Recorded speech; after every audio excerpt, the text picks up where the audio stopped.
Hello guys, today we're gonna read the story of the Three Little Pigs with drawings by Brooke.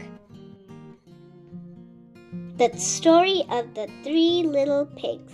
Once upon a time there was an old sow with 3 little pigs, and as she had not enough to keep them, she sent them out to seek their fortune. The first that went off met a man with a bundle of straw and said to him, "Please, man, give me that straw to build me a house," which the man did, and the little pig built a house with it. Presently came along a wolf and knocked at the door and said, little pig, let me come in." To which the pig answered, "No, no, by the hair of my chinny chin chin. Then I'll huff and I'll puff and I'll blow your house in," said the wolf. So he huffed and he puffed and he blew his house in and ate up the little pig. The second pig met a man with a bundle of furs and said, "Please, man, give me that furs to build a house," which the man did, and the pig built his house. Then along came the wolf and said, little pig, let me come in." "No, no, by the hair of my chinny chin chin. Then I'll puff and I'll huff and I'll blow your house in." So he huffed and he puffed and he puffed and he huffed, and at last he blew the house down and ate up the second little pig. The third little pig met a man with a load of bricks and said, "Please, man, give me those bricks to build a house with." So the man gave him the bricks and he built a house with them. So the wolf came, as he did to the other little pigs, and said, little pig, let me come in." "No, no, by the hair of my chinny chin chin.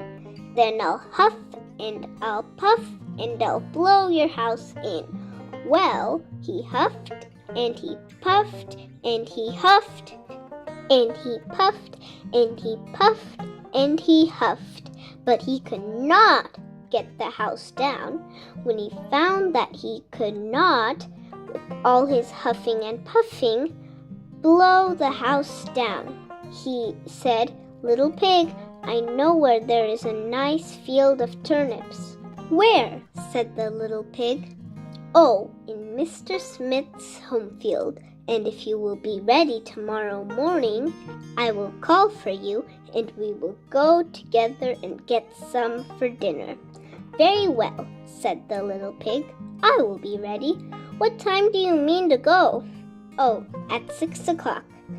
Well, the little pig got up at 5 and got the turnips and was home again before 6.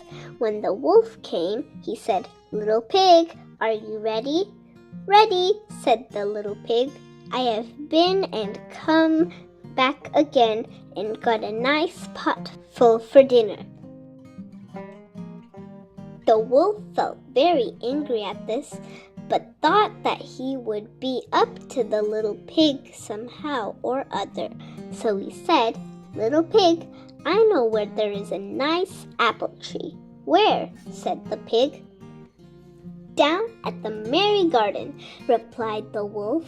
"And if you will not deceive me, I will come for you at 5 o'clock tomorrow, and we will go together and get some apples." Well, the little pig woke up at 4 the next morning and bustled up and went off for the apples, hoping to get back before the wolf came.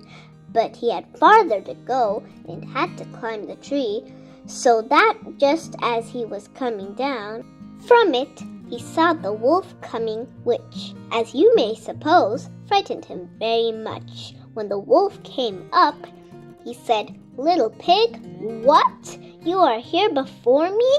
Are they nice apples?" "Yes, very," said the little pig. "I will throw you down one." And he threw it so far that, while the wolf was gone to pick it up, the little pig jumped down and ran home. The next day the wolf came again and said to the little pig, "Little pig, there's a fair in the town this afternoon. Will you go?" "Oh, yes," said the pig, "I will go. What time shall you be ready?" "At 3, said the wolf. So the little pig went off before the time, as usual, and got to the fair and bought a butter churn, and was on his way home with it when he saw the wolf coming. Then he could not tell what to do, so he got into the churn to hide, and in doing so turned it around and began to roll, and rolled down the hill with the pig inside it, which frightened the wolf so much that he ran home without going to the fair. He went to the little pig's house and told him how frightened he had been by a great round thing which came down the hill past him. Then the little pig said, "Ha! Frightened you, did I? I had been to the fair and bought a butter churn, and when I saw you, I got into it and rolled down the hill." Then the wolf was very angry indeed, and declared he would eat up the little pig, and that he would get down the chimney after him. When the little pig saw what he was about, he hung on the pot full of water and made up a blazing fire, and, just as the wolf was coming down, took off the cover of the pot, and in fell the wolf. And the little pig put on the cover again in an instant, boiled him up, and ate him for supper, and lived happily ever after. Thank you for listening to this book. Bye!